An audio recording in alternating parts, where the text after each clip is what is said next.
Welcome to the Designated Drinker Show, the podcast that's raising the bar on craft cocktails. I'm your host, Louise Solis, and back with me today is the man, the legend, the icon, and sometimes a mystery. He's today's designated barkeep.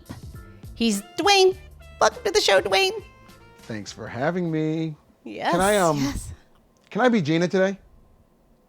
Those are some tall shoes, brother. If you can do it, hey, I never attempt it. It's dangerous. Let me see. If I were Gina, I wouldn't ask. I'm Gina, and today we're gonna have some fun. You know?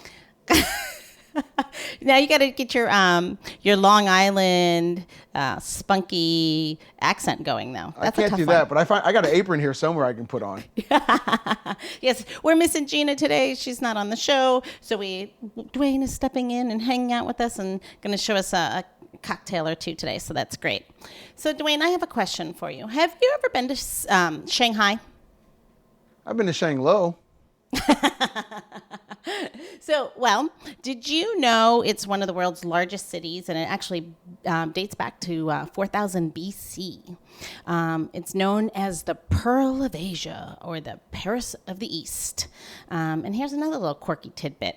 They have, this is really funny, they have a marriage market. So on Sundays, many parents in Shanghai make their way down to the People's Square, looking for suitable mates for their children. And they, what they do, they think there's somebody there, they exchange information and hope something might work out. I wish I'd had a deal like that. Oh, wait, is this? Just kidding, honey. Yeah, exactly. Be careful what you say. All this is recorded. So, another one. So, have you ever been to Rotterdam? No. Okay, so someday you really need to, because they actually have an amazing jazz festival every year. Once we get outside of this COVID space. So anyway, but it's a really interesting city that has really interesting architecture and structures, including they have cube-shaped houses. So they sit on like a cylinder, and then the top half looks like a cube on its end. It's on its edge. It's very, very strange. But anyway, so each one of these cube-shaped houses represents a tree.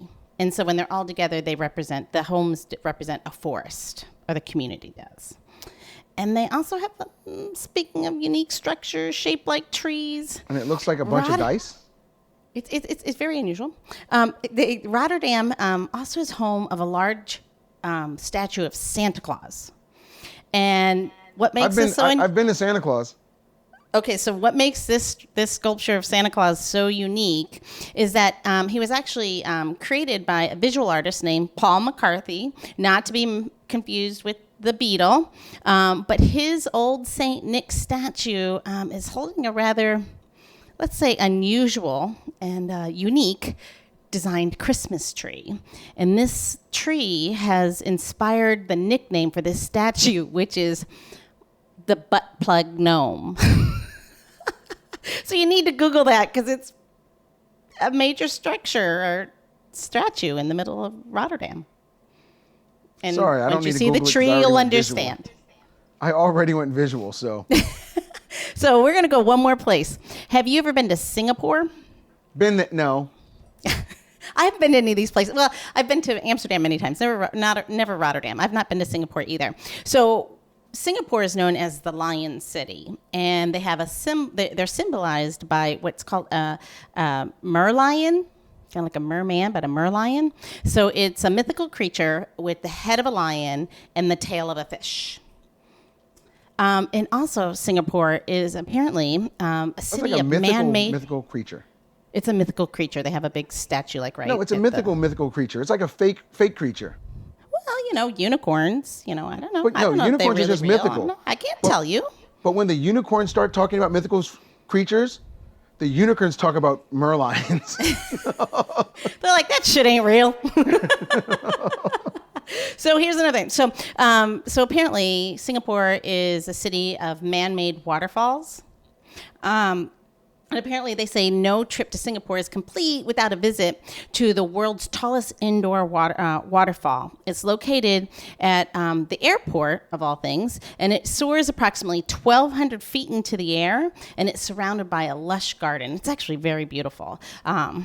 what I've not been there, but I saw it online one day. So I have ever to in comment. Singapore, don't miss the airport. I was gonna say, if you go to Singapore, if you fly in, you don't need to do anything else. You can just turn back around and leave, and you're good. That would be a really long flight for us anyway. But anyway, so what you might ask me, what do all three of these unique cities have in common? I was thinking I was gonna ask you, Louise, what do those cities have in common? Well, they're iconic, yes, but all three are some of the largest port cities in the world. You don't say. I don't say. Actually, I do say. And what I also say is this is what brings me to today's designated drinker. He is none other than the founder and the president of Port City Brewing Company. That's Bill Butcher. Welcome to the show, Bill. Well, thank you, Louise. And hello, Dwayne. How are you? Doing well, Bill. Great. It's good to be with you all today. Cool. Well, I'm so glad to have you. I know that was a pretty long intro, but kind of like, you inspired me with your Port City. I like it. I haven't been to any of those cities either, but I've added them to my list here. Good. And maybe you can write it off. You can call it research for port cities. For sure. There you go. Yeah. See, port cities for Why me not? were like Baltimore and Bladensburg and Riverdale, Maryland. Those are my port cities. I've been to those port cities as well. So, Bill, tell us what turns a wino into a beer head. Well, I was in the wine business for 18 years before starting the brewery, but craft beer is something that I've always enjoyed ever since I've been in the drinks business my whole adult life. And craft beer is something that has always interested me, and I've always enjoyed craft beer. And over the years of my career in the wine business, I watched the craft beer business grow, watched it evolve, and watched it become more sophisticated.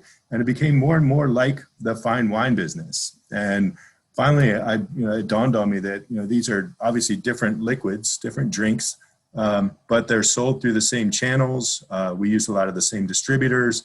I've worked with bartenders and restaurants and wholesalers all up and down the East Coast for all these years. And I had long-standing relationships with the DC on and off-premise markets. And it just seemed like, DC didn't have any local packaging breweries at the time. And it seemed that if we could do something of super high quality, that the market would give us a chance and that we could be successful and people would embrace local. The local food movement, the local drinks movement. My wife and I have always supported local agriculture and tried to buy our food from local vendors. And at the time, we found that all the beer we were buying was coming from the West Coast. And it really just it was kind of a contradiction that we're supporting local in these other aspects of our life, but the beer we're buying is coming from California. So we started looking more into East Coast options, more local options, and we couldn't find a beer that we liked as much made on the East Coast as, say, Sierra Nevada Pale Ale. And so that really is what led us down the path to starting the area's first craft packaging brewery. Cool. So it was really kind of a space that you didn't see that was fulfilled. Yeah, and I kept looking around. I'm like, well, why hasn't someone done this? Why isn't there a local brewery in the area? And there had been a local brewery back in the 90s, but it was purchased by Anheuser-Busch, and they moved the production to Delaware. And so it kind of left a hole in the market. And while the local food and drink movement was growing and support seemed to be growing, there was just this something missing. And it just seemed like it would be something that people would support if you could do it at the right quality level. Obviously DC is a very sophisticated food and drink market, and Unless you're drinking with Dwayne and I. No. I don't know. I'm looking at some of those bottles that Dwayne has over his shoulder, and they look pretty fancy. I know, right? So we came into this thing, not just trying to be the best local brewery, but really trying to come in at the high end of quality and really trying to brew beer that could stand in the company of the world's finest. That was the goal from the beginning. And that really came from my background of working with the Mondavi family, who have always stressed quality and constantly improving quality. and never being satisfied with the results and our existing quality, and always pushing for more. And that's really where the motivation came from, to not just try to be the best local brewer, but try to brew beer that's among the best in the world. So what did you start with? What was, when you first started, what kind of what beers were you brewing? What were you like? What did you zone in on?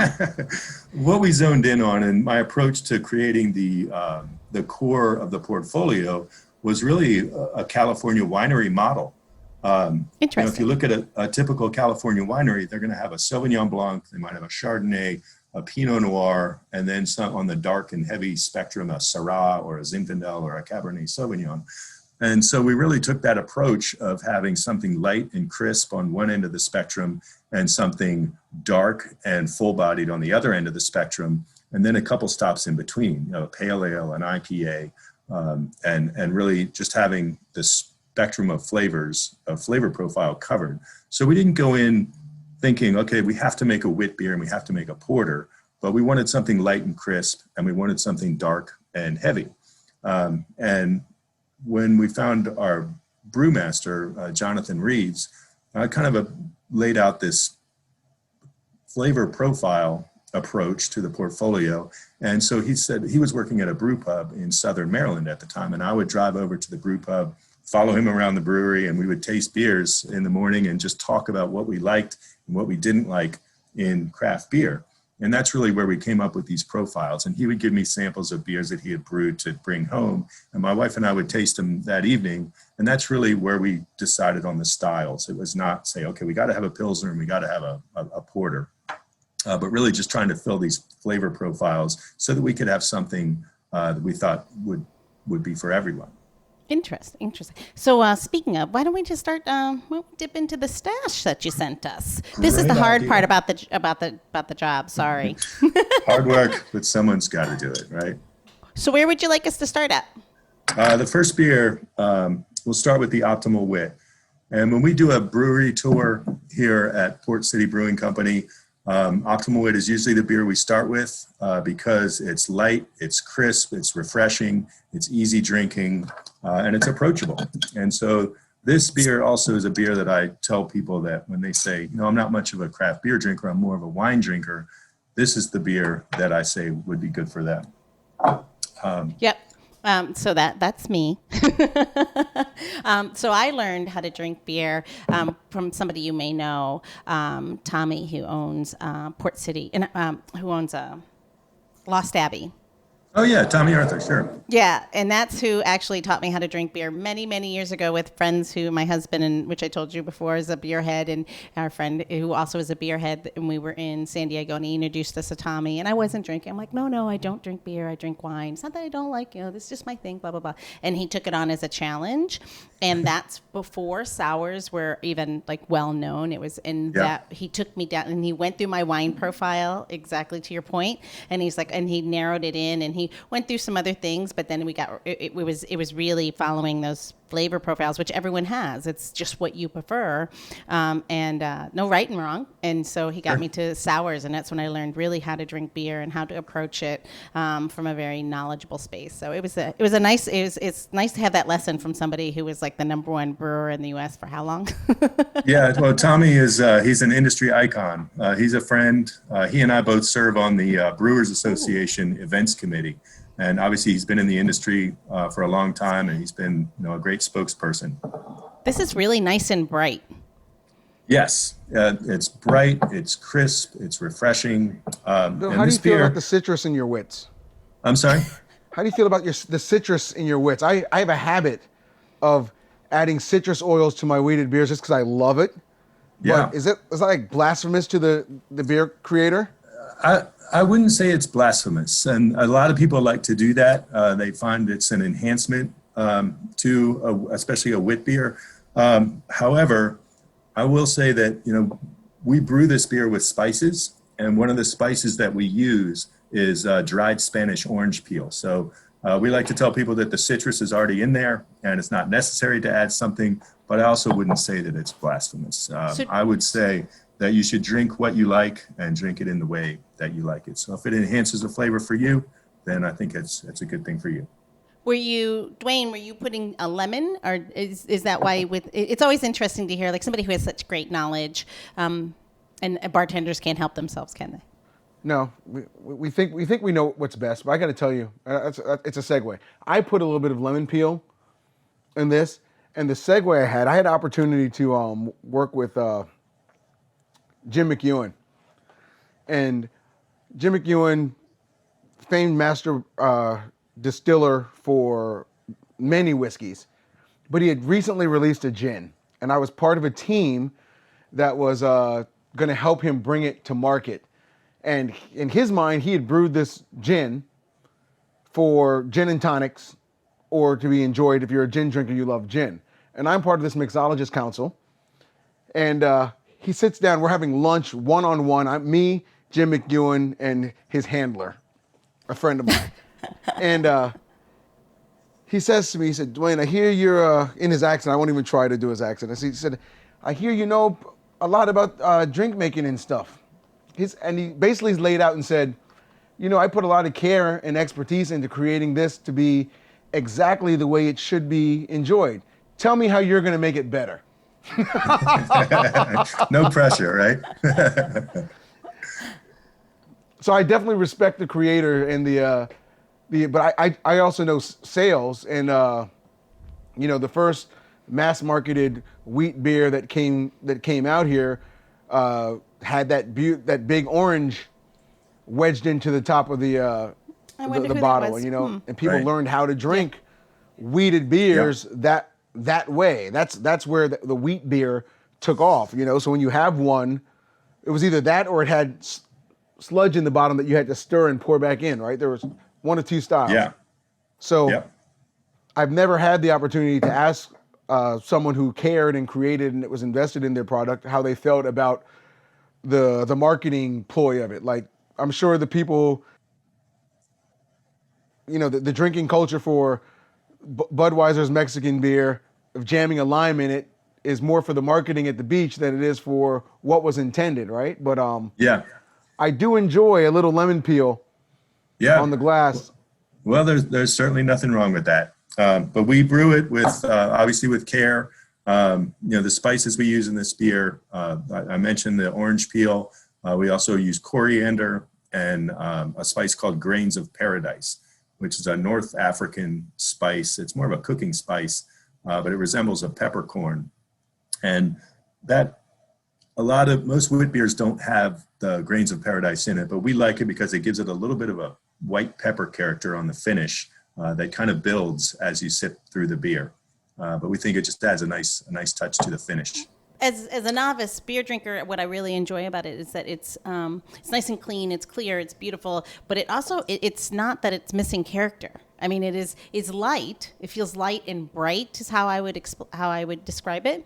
But it's not lacking flavor by any means. It's not like those beautiful, like they're really beautiful notes through this that are really easy on the palate.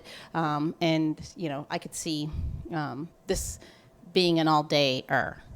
Yeah, definitely. It's relatively low in alcohol, and it's, you know, as you mentioned, it has kind of evolving flavors in the glass. It's a very complex beer, so it's easy to drink on the one hand for a beginner, but at the same time for an aficionado, it's something that's very complex. It has evolving flavors, and it really just invites you back into the glass for another sip. Absolutely. I definitely have a problem with it because there's a hole in your glass. Is that what it is? Yeah, this beer also, another aspect that we're quite proud of with it is that the wheat that we use for this beer is 100% locally grown. It's grown on a farm in Heathsville, Virginia. And we've been using this farmer's wheat for 8 years. And he's been able to give us great quality at a great price. And he's been able to grow with us as we've grown the brand.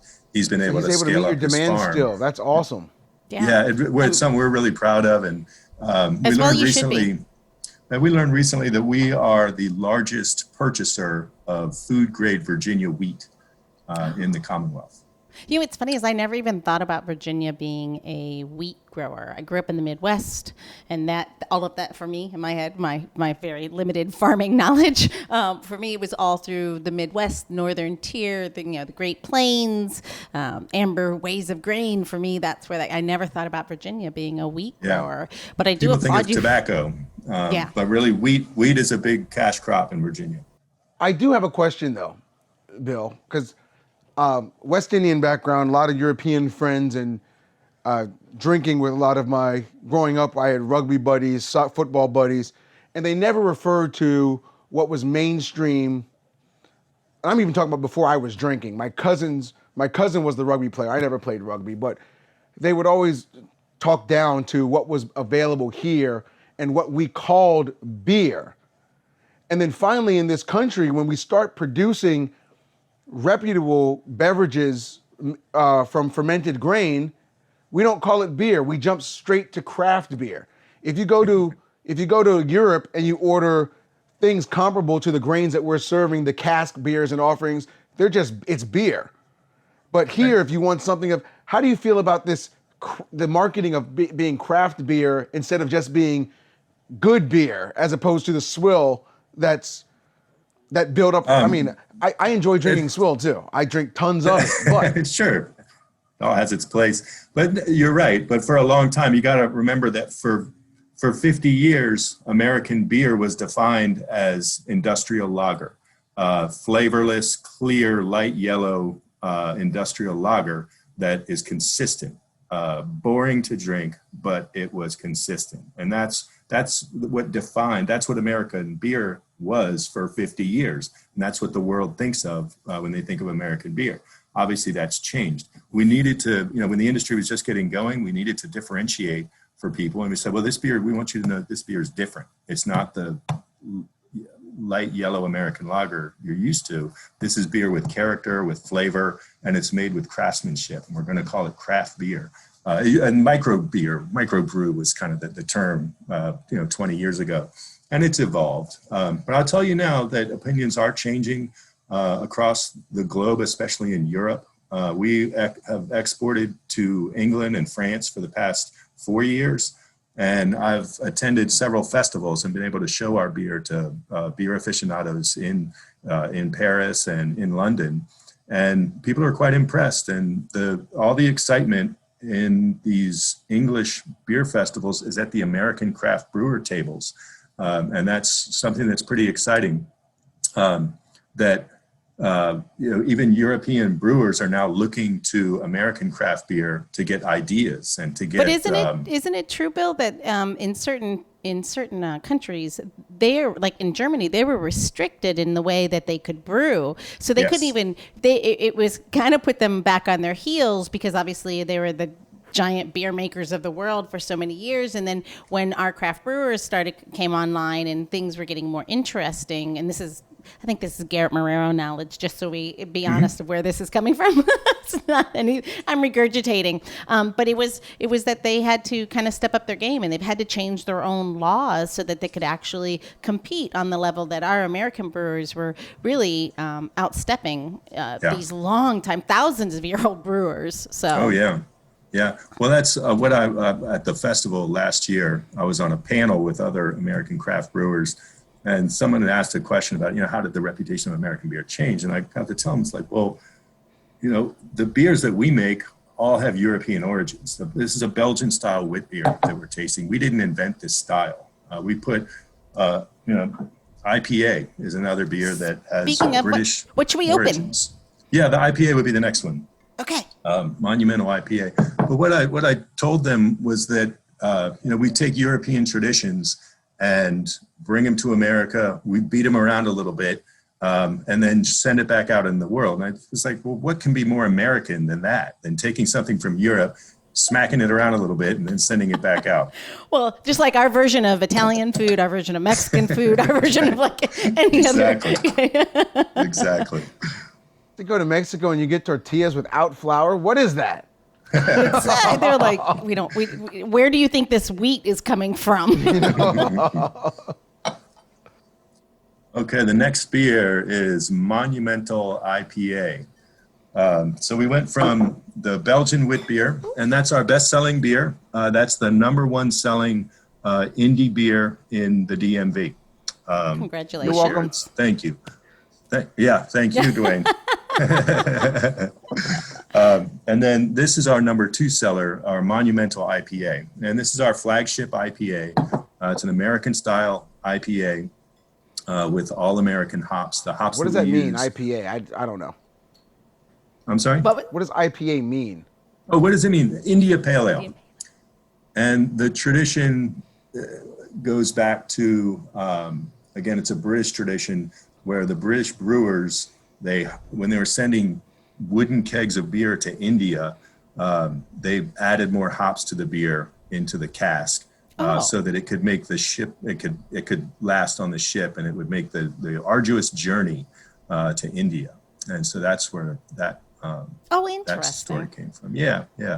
I never knew that. Huh. Yeah. So this is delicious. Yeah, I'm not an IPA. I'm not an IPA drinker.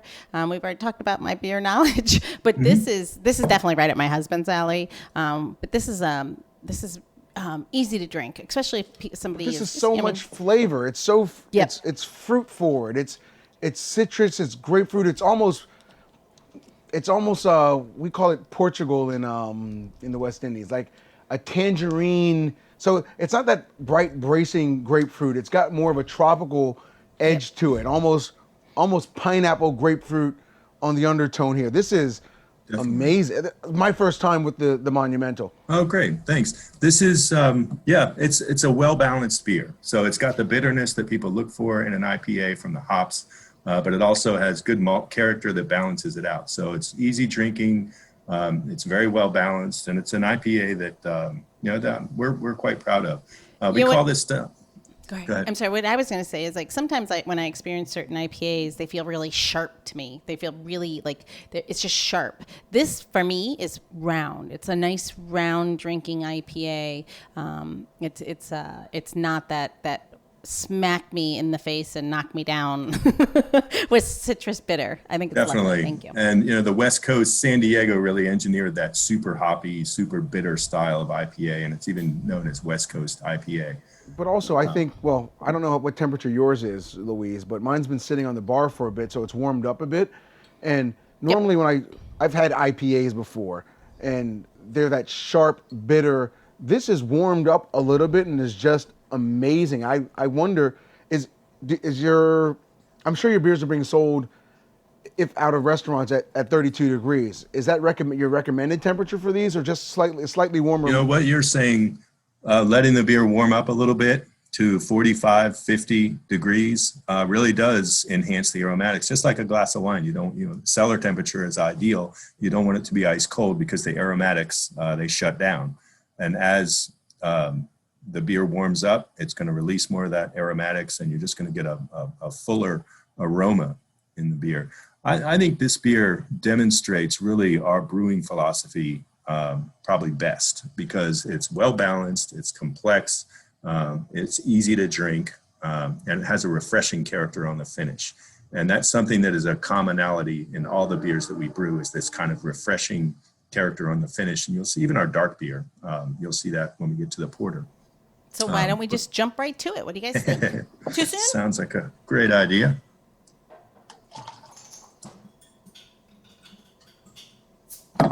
So it's funny when we talk about the fact that I like sours so much, and I've mentioned Garrett. He was actually just on the show. He's been on the show twice. Bill, I used to live in Hawaii, so Garrett and I have a little Ohana Where'd connection. You live? Where'd you live? In Hawaii, on the island of Oahu. And yes, I've been to Maui and Lanai. But anyway, so Garrett and I have this connection, and I was like, Garrett, when are you ever going to make like a sour? And he's like, because he does some guest stuff, but he's like, Louise, I'm never letting that yeast loose in my and it was my ignorance and not understanding how to brew, what brewing means. Like, you can't just let that loose in your brew. It's amazing. I thought that was just really interesting, because of course, what do I know about brewing? You and I are on wine. Louise, you and I are on opposite ends on wine, right? You just want to drink it for no reason. I need a reason to drink it.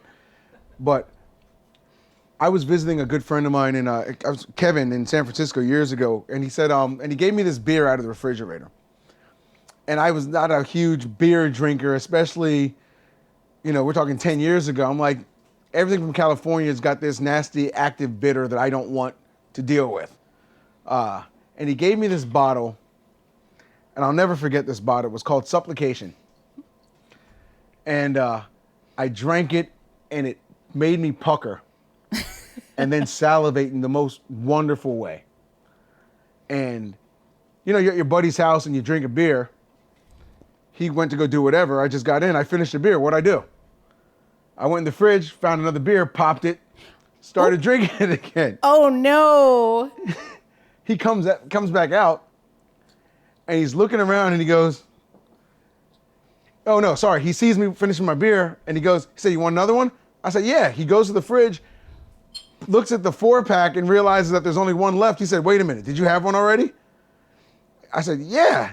He said, oh, we're going to the store. He said, this is $26 a 4-pack. But that sour, I also love that. The lambic styles and all that. I'll drink those all day and end up on the floor because of the alcohol content. But yeah. Any chance of that coming to Alexandria, Bill? No, we also, and Garrett and I think, have a similar philosophy. We brew clean beers. And, if we were going to start a sour program, we would need a separate facility because those yeasts and those bacteria that you use to create the souring, if they somehow escape into the brewery, you can't control it. It gets out of control, and we don't even want that on the same packaging line. You would have to have a completely separate facility.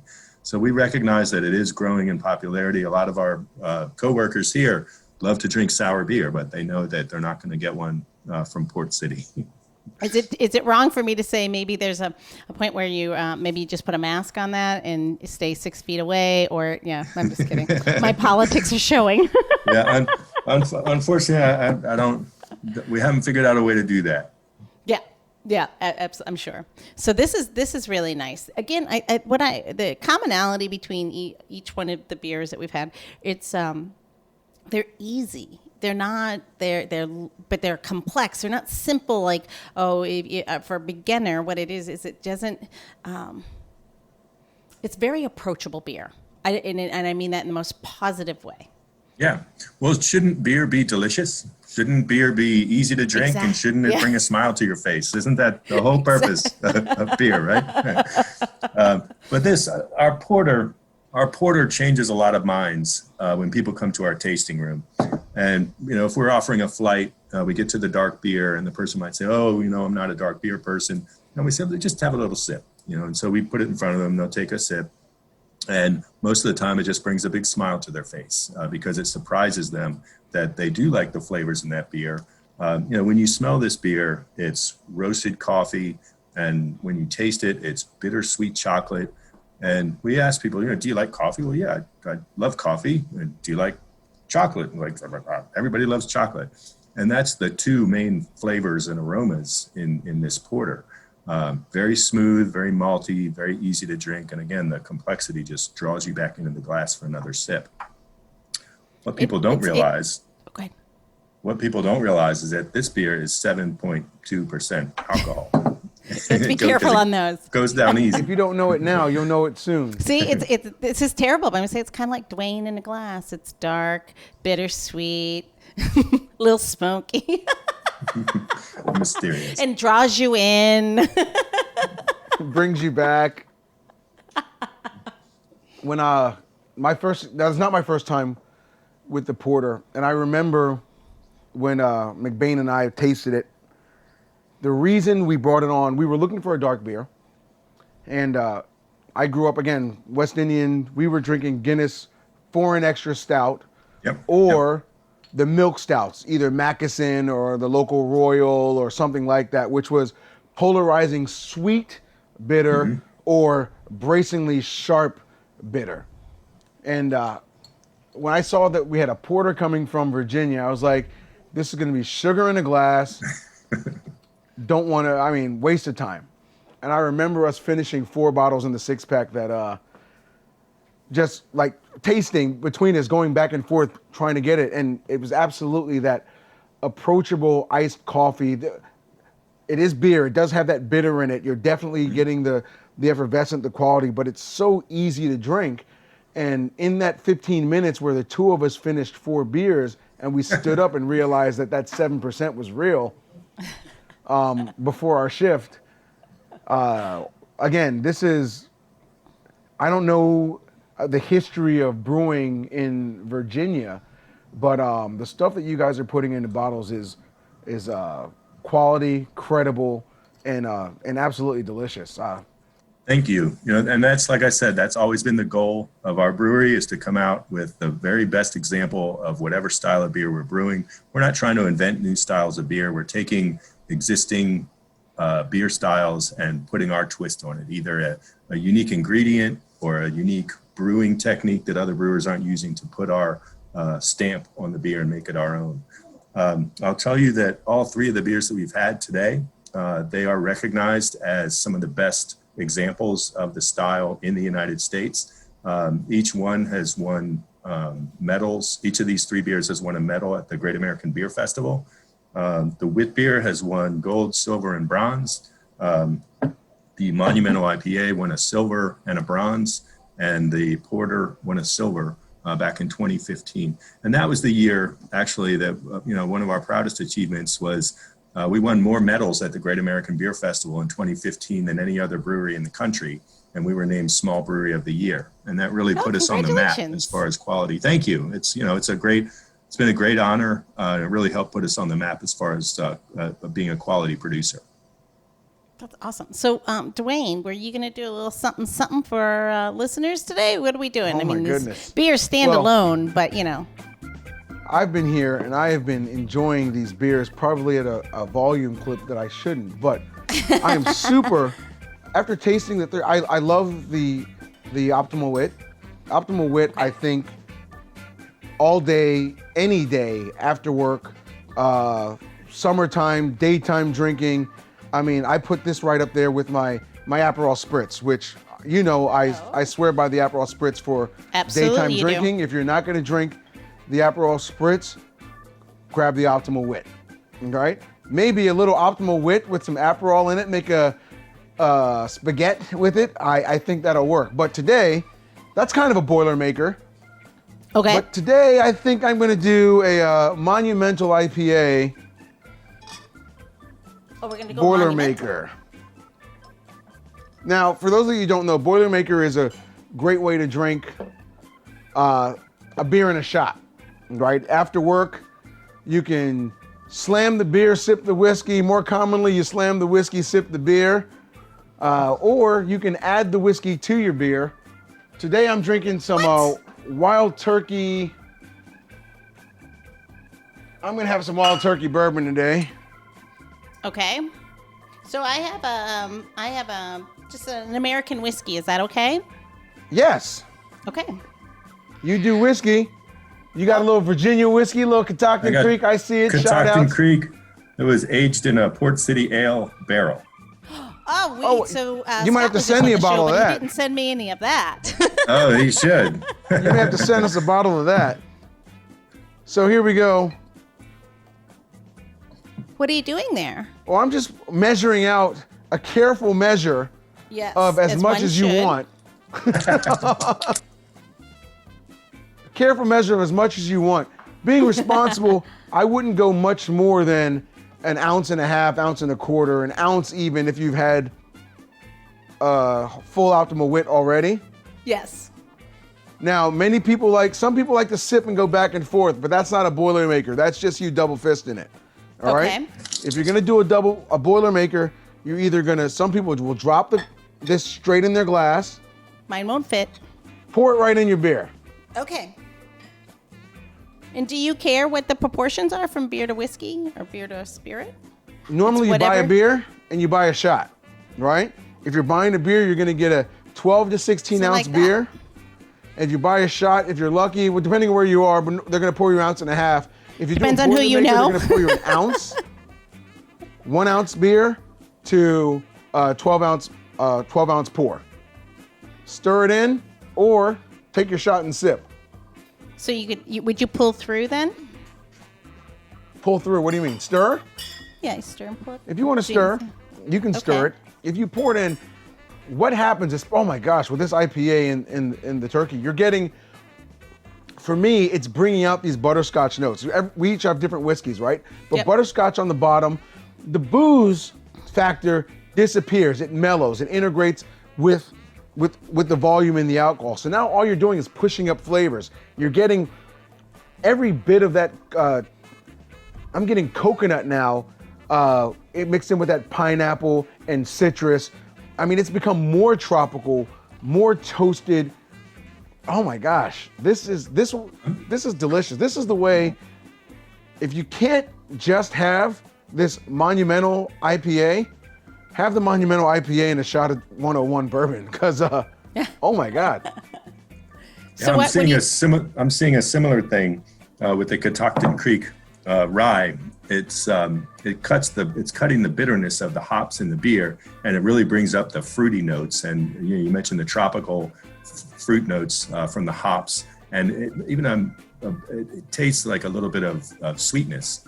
I'm sure it's not, but it does taste just some intense perceived fruitiness. Sweetness. It's elevating the fruit for sure. It's I don't know. I think I've always thought of the Boilermaker as this, lazy way to just get drunk. But no, from a perspective of enjoying the beer with a good beer, I mean, it's like wine and food. There's an enhancement that's happening here that's, oh my God. Yeah, they're complementary for sure. So we're going to do a little housekeeping right now. Dwayne, where are people going to go to get this simple recipe? This amazing experience can be found at the designateddrinker.show. Wait a minute, what did you say? The designateddrinker.show. Absolutely. So you're going to have tips, tricks, and how-tos on all of our recipes from every episode. And we'll definitely have the designateddrinker.show. And the other thing we're going to do is make sure we have links to Port City Brewing, because Bill, you guys are doing some interesting things during COVID, right? You can actually order online, and if you live close enough. Yeah, we do. Somebody might that I know. You can actually have home delivery. We do home deliveries within 5 miles of the brewery. We do that daily. If you get your order in by noon, our truck's out from 3 to 6 making the home deliveries. It's completely contactless. We leave it on your doorstep. We ring the doorbell. We take payment contactless. We also have curbside pickup, so people can pull into the parking lot. They pop their trunk. Again, it's contactless. We bring the beer out. We put it right in your trunk.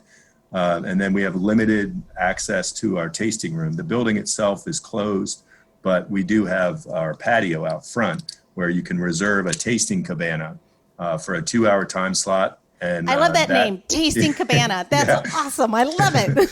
There are 10 by 10 festival tents with a 8-foot picnic table inside. And you make a reservation on our website, and that also is contactless. You order on a QR code on your phone, and then you pay through the app, and then we just bring the beers out to you. So that's awesome. So you can support your local brewer. I would imagine wherever our listeners are, they should find out what their local brewery is doing, because I'm sure everyone's trying to pivot and figure out how to make a difference in this really, really tough time for our food and beverage industry. So I highly recommend, if you are not in the DC, Virginia, Maryland area, that you find out what your local brewer is doing as well, because we need to make sure we support our food and beverage industry as best as we can, which extends. And I don't think everyone actually pieces the ripple effects of all of the restaurants being closed. Bill, I'm sure I'm singing to the choir. It dramatically affects your business, obviously. So yes, absolutely. Like I said, support your local. Thank you. See, I'm not just a pretty face, damn it. Dwayne, are you ready for that question? I am. Bill, people cope with things differently. They really do. They, some people have an imaginary friend. Some people write letters. Some people write books. Some people brew, make drinks. The kids these days, my kids, I hear them talking about identifying or escaping. They draw from inner courage. They can identify with what is known as a spirit animal, right? So an internal mascot that they determine and identify with themselves, that they express. I don't deal with animals much. I deal with drinks, and I deal with making things delicious. I deal with, much like you make things that people will enjoy. How can we enhance them?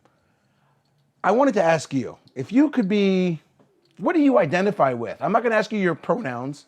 I don't need to know your pronouns. I want to know what your spirit ingredient is. Now, spirit is a little confusing. We're not talking about spirit like it has to be an alcoholic spirit, but what is your spirit ingredient? What identifies you? Well, we have at the brewery a cultural symbol, and it is a fresh pineapple. That would be my spirit item. A fresh pineapple symbolizes hospitality, Southern hospitality, Virginia hospitality. Our industry, the restaurant and drinks industry, is hospitality. And the pineapple became a symbol of hospitality in colonial days when sea captains would return to their home port city, having been to exotic destinations, and they would come home with exotic fruits. And at this time, a pineapple was an exotic fruit. And when the sea captain would return home, he would take the pineapple and spike it on his gate out front to let people know that he was home, safe, and receiving visitors, and that people were welcome to come over and visit. So that has evolved into a general symbol of hospitality. And every day since we've opened in 2011, we have placed a fresh pineapple out on our sign on Wheeler Avenue at the brewery in Alexandria. And it's become a tradition, but every day since we opened 10 years ago, the fresh pineapple has been sitting out there welcoming visitors to the brewery. That's awesome. That story has been embedded in Alexandria history, I think, as well. Yes. Which is amazing. Yes. Well, cheers to that. That was an amazing answer. Actually, it was actually sometimes they ask me, and I'm like, I feel like an onion. I don't know, but that was yours was by far more heartfelt and thoughtful. Well, thank you guys. Thank you so much for being on the show. Thanks, Bill. Thanks for all the beautiful beer that you sent us. We get to taste through. Dwayne, thanks for keeping the show on going off the rails. And everyone be safe, be healthy, and hope to see you all soon. Cheers. Hey, enjoyed being with y'all. Cheers and be easy. Thanks, guys. Take care. The Designated Drinker Show is produced by Missing Link, a podcast media company dedicated to connecting people to intelligent, engaging, and informative content. Missing Link is a proud partner of Hearing Charities of America, a nonprofit organization that supports those who are deaf or hard of hearing. To learn more about HCOA or to find out about Missing Link's other podcasts, head over to missinglink.company. That's missinglink.company.